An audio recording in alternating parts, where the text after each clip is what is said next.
Hello everyone. In the previous video हमने discuss किया था कि हमारे पास एक इररेलेवेंस अप्रोच होती है डिविडेंड पॉलिसी की।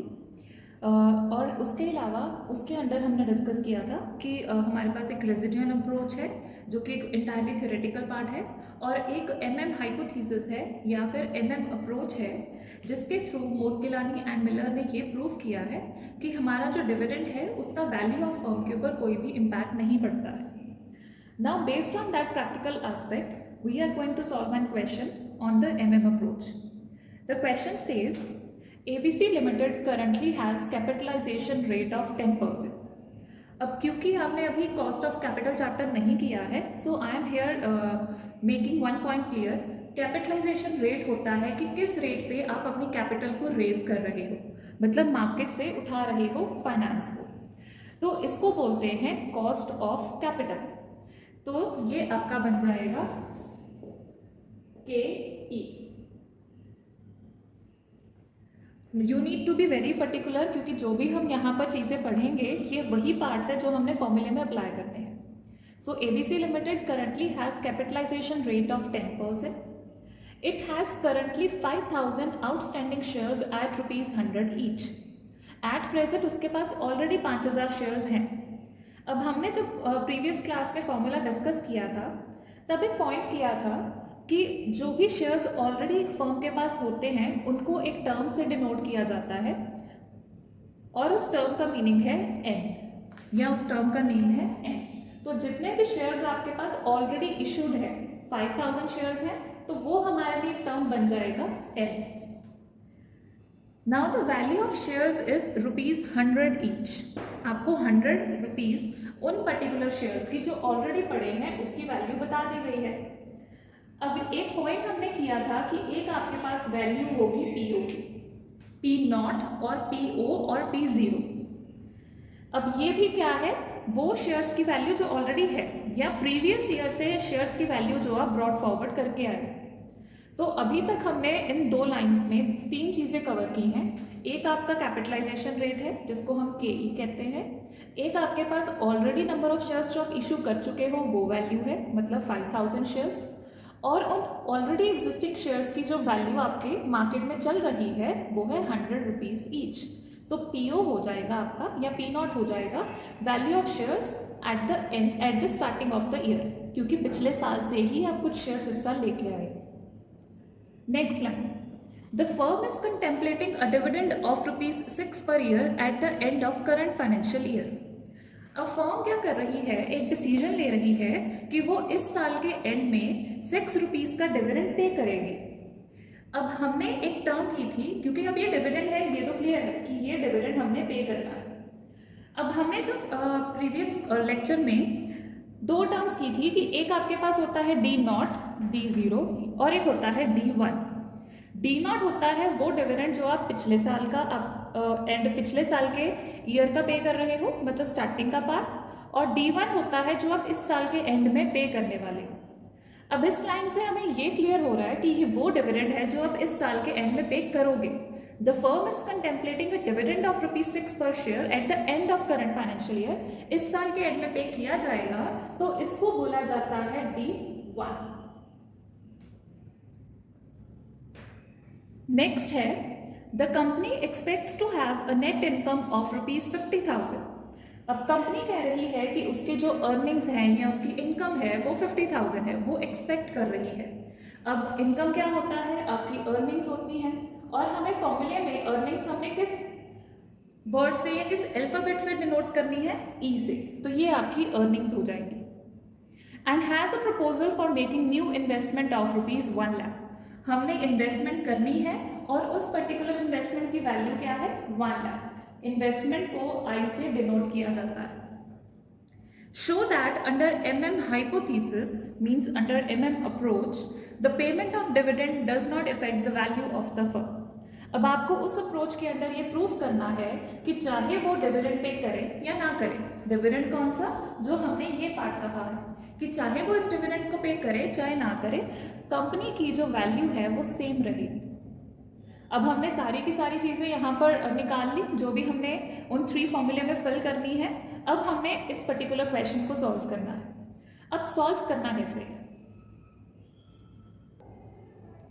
So now I have written everything जो हमें क्वेश्चन में दिया हुआ है in this manner and you must be writing this also जब भी आप क्वेश्चन को सॉल्व करना शुरू करोगे। अब हमने जो उस दिन अप्रोच की थी, अकॉर्डिंग टू दैट अप्रोच हमारे पास ये थ्री फॉर्मूलाज हैं जो हमने अप्लाई करने हैं और जिसके थ्रू हमने अप्रोच को वेरीफाई करना है। अब हमने इस क्वेश्चन को 2 बार सॉल्व करना है। 2 बार कैसे? आपको एक बार तो ये लेना है कि डिविडेंड हमें जो दिया गया है हम उसको यूज़ करेंगे। हमें डिविडेंड दिया है ₹6 पर शेयर, तो एक बार तो हम इसको यूज़ करेंगे। एक बार आप इस क्वेश्चन को सॉल्व करोगे, बट तब आप क्या करोगे, आपकी जो डिविडेंड की वैल्यू है आप उसको 0 लेकर सॉल्व करोगे। जब भी आपको अप्रोच का कोई भी क्वेश्चन आता है, एक बार तो आप गिवन डिविडेंड के साथ सॉल्व करोगे और एक बार उसी क्वेश्चन को दोबारा डिविडेंड को 0 लेकर सॉल्व करना है। बट डिविडेंड कौन सा? आपका जो ईयर एंड का डिविडेंड है, पुराने वाला डिविडेंड नहीं, D0 नहीं, D1 को आपने 0 लेकर सॉल्व करना है। सो फर्स्टली अब हम फर्स्ट केस सॉल्व कर रहे हैं। फर्स्ट केस कौन सा? जब हमारा डिविडेंड क्या है? 0 है। So we are going to solve that part first. So I have written case number 1 when dividend is equal to 0। Now nothing else, हमने क्या करना है, हर एक फॉर्मूले में हर एक वैल्यू को फिल करते जाना है। वैल्यूज हमारे पास सारी हैं, so it will not create any problem to us. P0 क्या है हमारा? 100 है, it is given 1 plus KE। अब KE क्या है इस केस में? 10% है। क्योंकि वो परसेंट में है तो हम उसको परसेंटेज को यूज करेंगे। आपको परसेंटेज को इग्नोर नहीं करना है। Either you can write it as 10% और what you can do, you can write it as 10/100 which is equal to 0.10। मैंने परसेंटेज को पॉइंट्स में कन्वर्ट कर दिया। देन माइनस D1 का केस हमने अभी किया है कि वो क्या है? 0 है, तो यहाँ पर आ जाएगा आपका 0। इसको सॉल्व करेंगे, हमारी एक वैल्यू आ जाएगी जिसको P1 कहा जाएगा।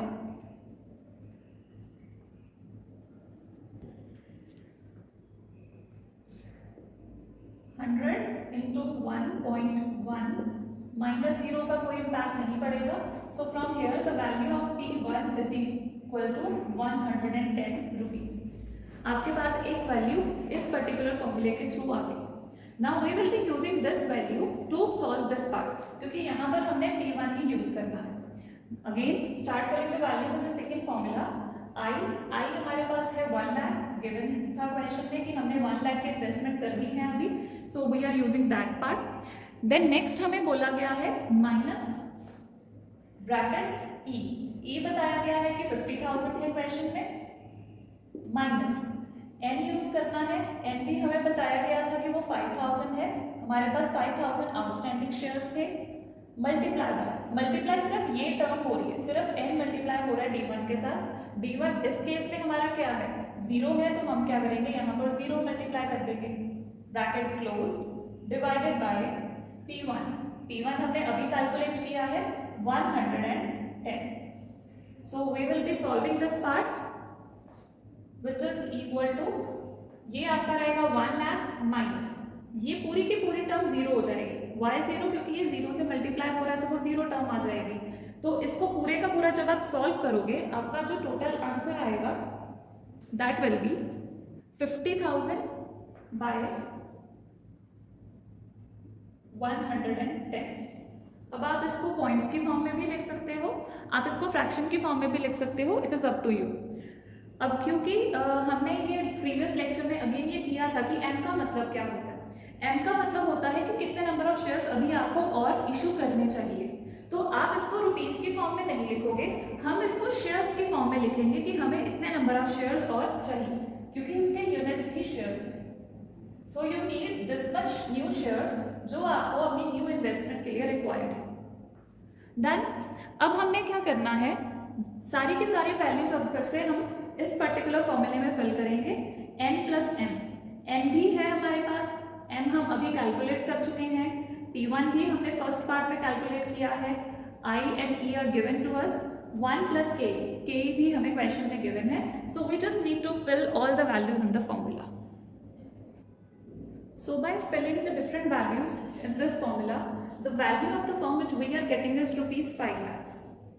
अब ये तो हो गया आपका एक केस when dividend is 0। अब हम फिर से इस पूरे के पूरे क्वेश्चन को सॉल्व करेंगे बाय टेकिंग डिविडेंड एज ₹6 पर शेयर, जो कि हमें क्वेश्चन में ओरिजिनली गिवन था. So we need to solve the question again.